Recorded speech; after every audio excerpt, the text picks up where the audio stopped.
Harris has gained a tremendous amount of support and money in the last 24 hours, some $81 million in the last 24 hours for her presidential campaign. The latest is from former House Speaker Nancy Pelosi, and Harris will need to secure the 1,968 delegate majority ahead of the Democratic National Convention next month. An AP survey out today says she's crossed the halfway mark, and more than 1,000 delegates told the AP they will have or will announce their support of Harris.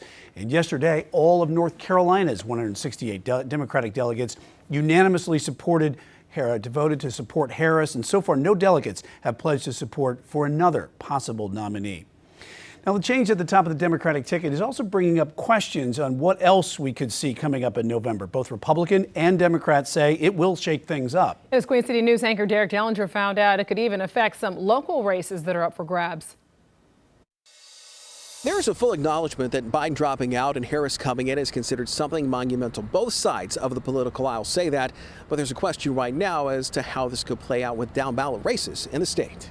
A change at the top, and with a little more than 100 days out to the election, a change that is hitting in different ways to different people. The decision of President Joe Biden to not run for re-election, lending his support to Vice President Kamala Harris. Caleb Tedros is a Democrat running for state Senate. He found out Sunday while out campaigning, and it was the talk of every door that he knocked on. Vice President Harris is going to be the one to carry us over the finish line, and I'm more than happy to endorse and support her. For Republicans, it was also something that many see as a game changer. You throw a wrench like this in, and it's hard to know what to expect. It also means a lot of work, but is this a new election altogether?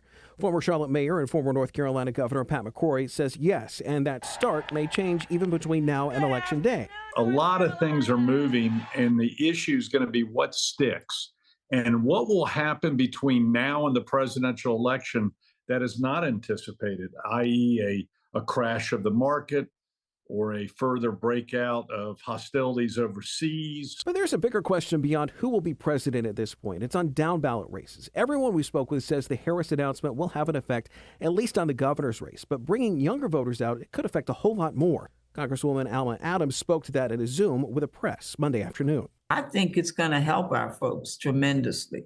I think it's going to help our folks tremendously. She's going to guide that.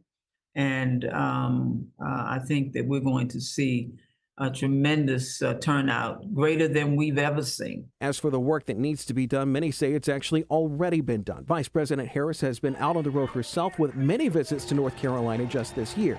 And it's something many on both sides expect to continue. I think we're in an excellent position in order to build off of what she's already been doing. The only difference is she's now at the top of the ticket. I mean, it's not like Joe Biden has been with her on these trips, you know. She's been going out there and preaching what the Democratic Party has been pushing.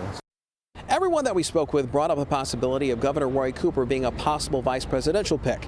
They say it may play well in North Carolina, but there's still a question as to how that would play nationally. Near Uptown, Derek Dellinger, Queen City News.